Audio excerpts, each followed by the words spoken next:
우리에게 주시는 하나님의 말씀은 느헤미야 11장 10절에서 21절 말씀입니다. 제사장 중에는 요야립의 아들 여다야와 야긴이며 또 하나님의 전을 맡은 자 스라야이니 그는 힐기야의 아들이요 무슬람의 손자요 사독의 증손이요 무라요스의 현손이요 아히두베 오들손이며 또 전에서 일하는 그들의 형제니 모두 822명이요 또 아다야이니 그는 여로함의 아들이요 블라야의 손자요 암시의 증손이요 스가랴의 현손이요 바수울의 오들손이요 말기야의 육대손이며 또 그 형제의 족장된 자이니 모두 242명이요 또 아마세이니 그는 아사렐의 아들이요 아으세의 손자요 무실레못의 증손이요 인멜의 현손이며 또 그들의 형제의 큰 용사들이니 모두 128명이라 하그돌림의 아들 삽디엘이 그들의 감독이 되었느니라. 레위 사람 중에는 스마야이니 그는 핫수베 아들이요 아스리감의 손자요 하사베아의 증손이요 분니의 현손이며 또 레위 사람의 족장 삽부대와 요사바시니 그들은 하나님의 전 바깥 일을 맡았고 또 아삽의 증손 삽디의 손자 미가의 아들 마따냐이니 그는 기도할 때에 감사하는 말씀을 인도하는 자가 되었고 형제 중에 박부갸가 버금이 되었으며 또 여두둔의 증손 갈랄의 손자 삼무아의 아들 압단이 거룩한 성의 레위 사람은 모두 284명이었느니라. 성 문지기는 압국과 달몬과 그 형제이니 모두 172명이며 그 나머지 이스라엘 백성과 제사장과 레위 사람은 유다 모든 성읍에 흩어져 각각 자기 기업에 살았고 느디님 사람은 오벨에 거주하니 시아와 기스바가 그들의 책임자가 되었느니라.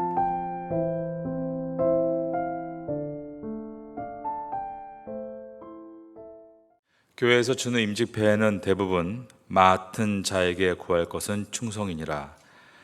고린도서 4장 2절 말씀이 기록되어 있습니다. 하지만 사명자에게 요구되는 충성이 그가 맡은 기간 내내 변함없이 유지되지 못하고 처음과 다르게 식어지는 것이 일반적인 모습들입니다.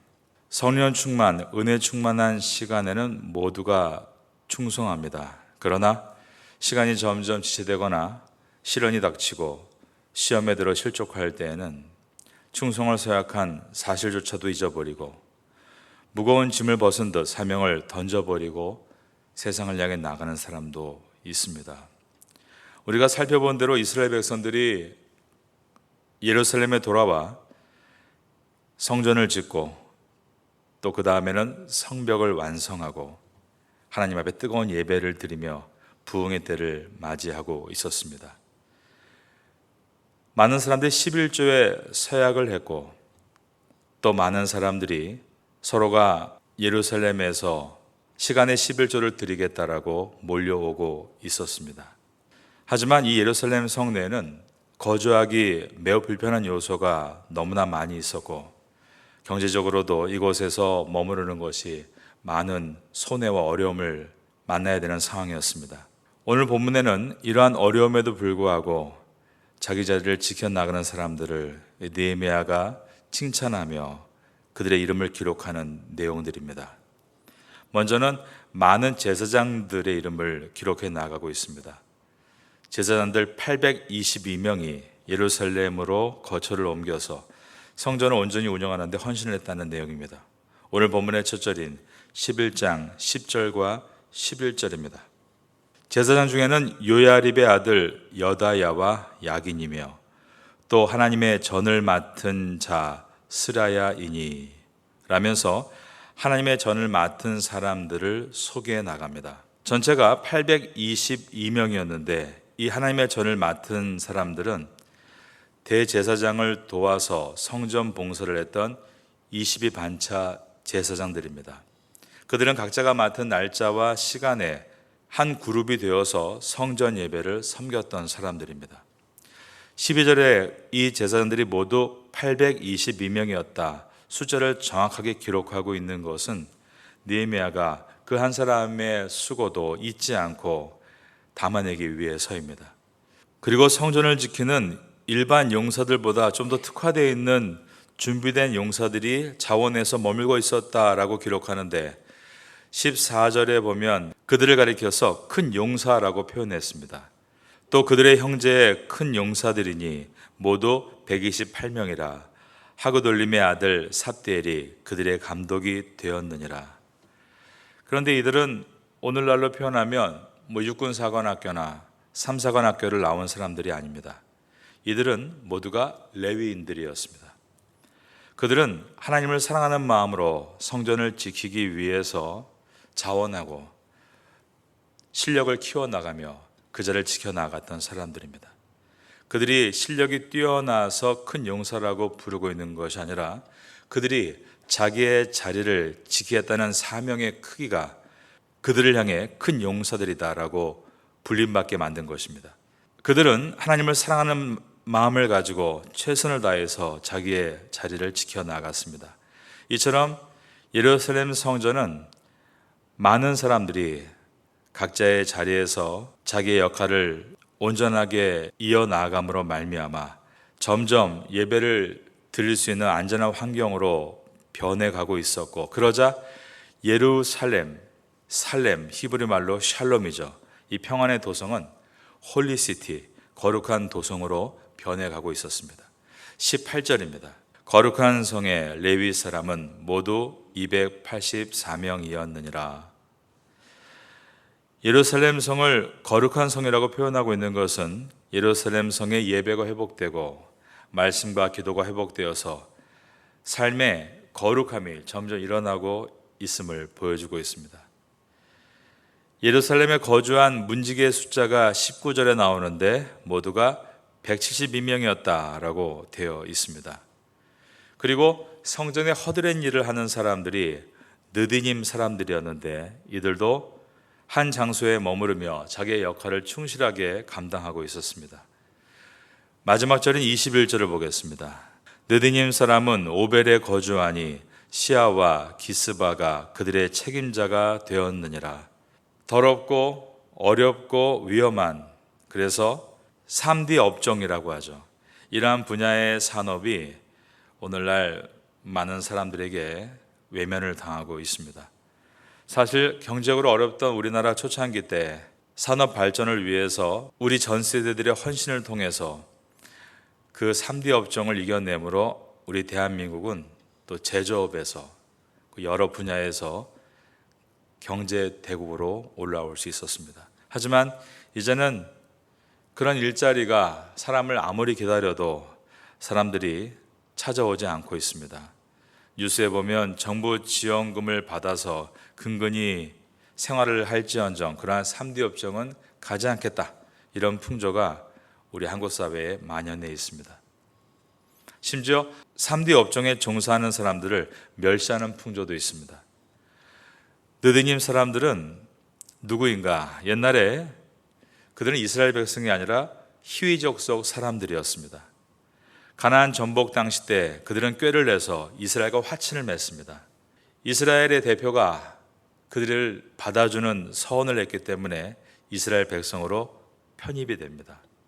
기브온 사람들이 바로 그들의 조상인 것입니다.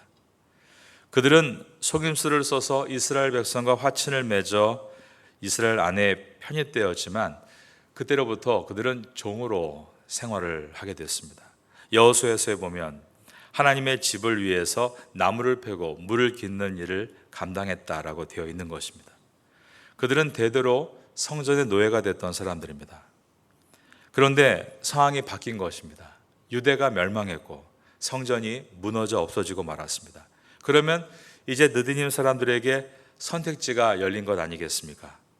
유대 공동체를 떠날 수도 있고 다른 직업을 선택해 나갈 수도 있었습니다. 그런데 그 중에 많은 사람들이 여전히 성전을 위해 헌신하겠다라고 다짐하고, 그리고 고향 땅인 예루살렘에 돌아와 그 일들을 묵묵히 해나갔다는 것입니다.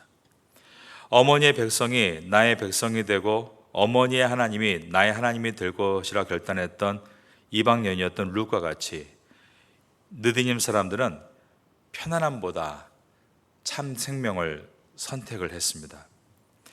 헌신의 목적이 부요함이 아니라 헌신의 목적이 하나님의 나라임을 기억하고 일한 사람들의 대표를 저는 이 본문 가운데 느디님 사람들이라고 말하고 싶습니다.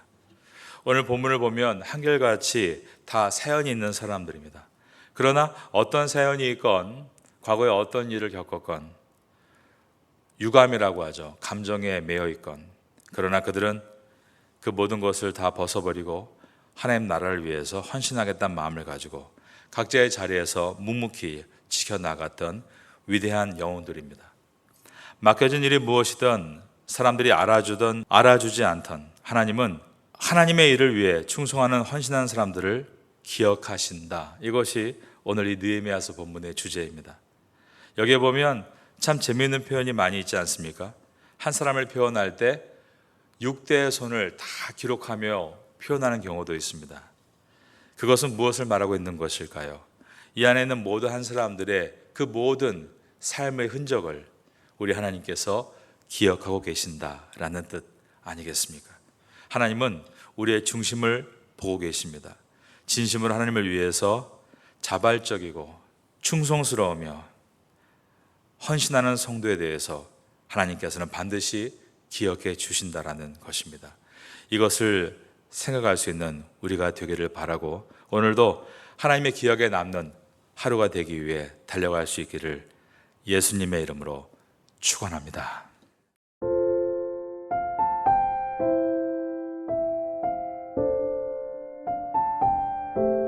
지금은 함께 기도하는 시간입니다. 9월의 공동 기도 제목은 첫째, 하반기 새롭게 시작하는 각 교구 구역 예배를 위해 기도합니다. 둘째, 한인 교회 학교와 태국인 교회 학교를 위해 기도합니다. 셋째, 주간 장애인 보호센터와 농아인 교회를 위해 기도합니다. 넷째, 9월 21일 장애인 가족 1일 소풍을 위해 기도합니다. 말씀을 붙잡고 기도하는 귀한 시간 되시기를 소망합니다.